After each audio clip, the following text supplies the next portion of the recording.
Apa hukuman yang pantas bagi para pelaku kejahatan seksual khususnya bagi anak-anak?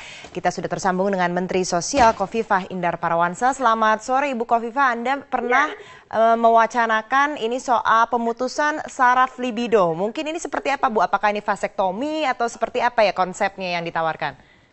Ya baik, sesungguhnya ini bukan sesuatu yang baru. Karena pada saat saya menjadi Menteri Pemuda dan Perempuan tahun 2000, saya pun sudah pernah menyampaikan usulan ini.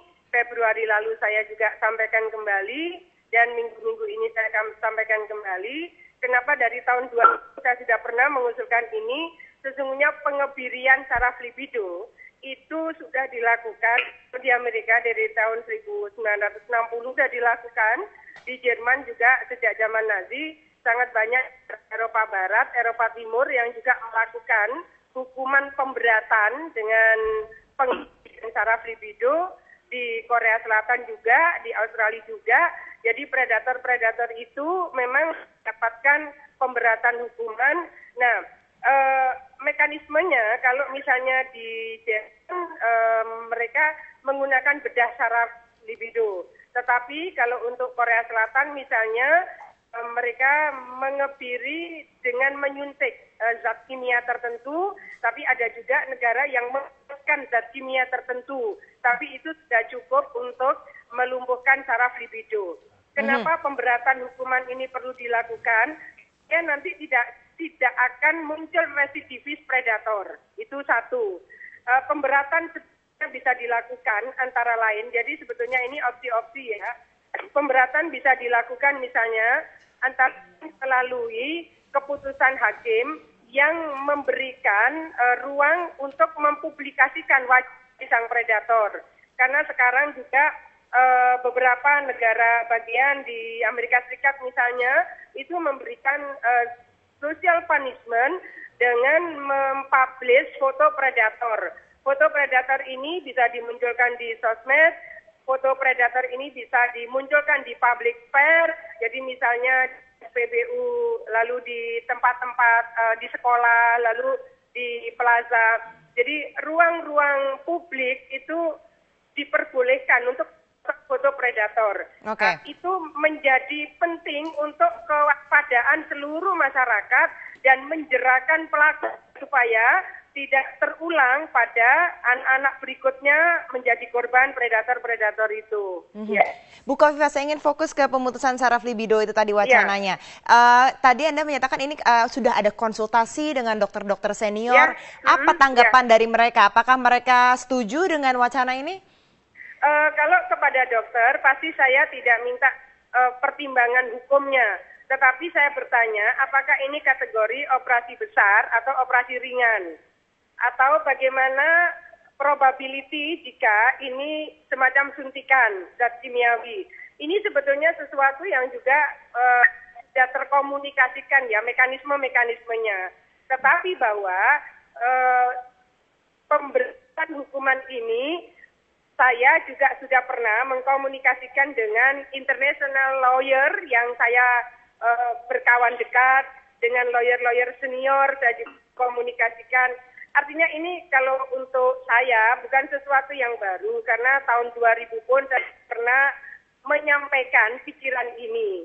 Dan negara-negara lain juga sudah melakukan cukup lama. Artinya bukan sesuatu yang mengada-ada dan mungkin jauh dari perkiraan. Barangkali ada masyarakat yang perkirakan ini sampai dipotong misalnya, vasektomi misalnya, kan berbeda sekali prosesnya. Ya. Nah, Bu Khofifah, ada pendapat juga menyatakan bahwa soal pemutusan saraf libido ini tidak mematikan keinginan, urgensinya para predator tersebut gitu, tapi justru dia akan bisa lebih violent lagi karena ini kalau seperti dikatakan itu adalah dominasi begitu secara emosinya, lebih seperti itu.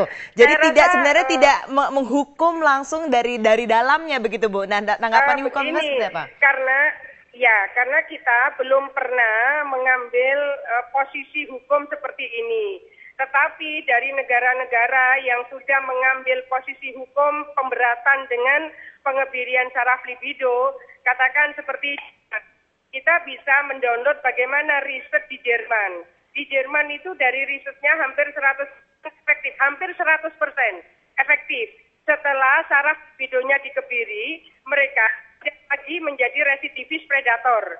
Jadi ini per item mungkin harus kita lakukan iris-irisannya gitu, bahwa riset dari berbagai negara yang sudah memberlakukan hukuman pengebirian saraf libido ternyata memiliki efektivitas untuk menghentikan residivis predator gitu. Ya, jangan misalnya si A ini sekarang dihukum sekian tahun. Lalu ketika dia selesai dari masa tahanannya, sangat mungkin kemudian dia kambuh menjadi predator baru. Atau mungkin kita bisa melihat bahwa korban predator itu bisa menjadi predator-predator baru karena memang predator berantai atau sodomi berantai ini sangat kemungkinan besar terjadi karena tingkat adiksinya. Dan ini sudah terjadi sebetulnya di beberapa kasus yang sempat terpublish, itu kita sudah menemukan, ternyata korbannya sudah menjadi predator. Dan kita juga mendapatkan pengakuan dari mereka-mereka yang melakukan kekerasan, kejahatan seksual kepada anak-anak ini, atau pedofil, atau sodomi, itu dari pengakuannya juga mereka ternyata dulu adalah korban. Jadi hal-hal seperti ini yang memang harus kita pertimbangkan secara komprehensif, bagaimana sebetulnya keprihatinan kita dan upaya memberikan perlindungan kepada anak-anak Indonesia ke depan. Oke, Ibu Khofifah, ini tadi salah satu contohnya negara saya baca Anda juga menyatakan Inggris gitu. Inggris aplikasi ini tahun 2003, kemudian tahun 2011 masih ada belasan ribu kasus pelecehan seksual terhadap anak gitu, masih terjadi gitu.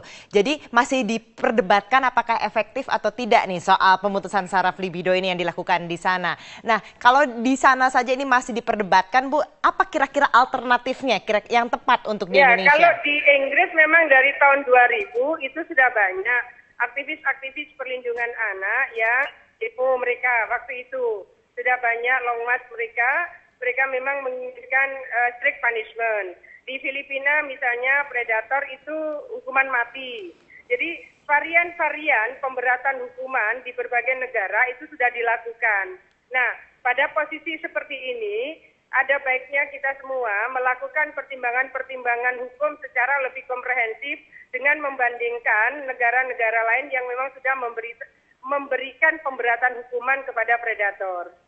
Baik, Ibu Khofifah Indar Parawansa, Menteri Sosial, terima kasih. Kami akan tunggu perkembangan terkini.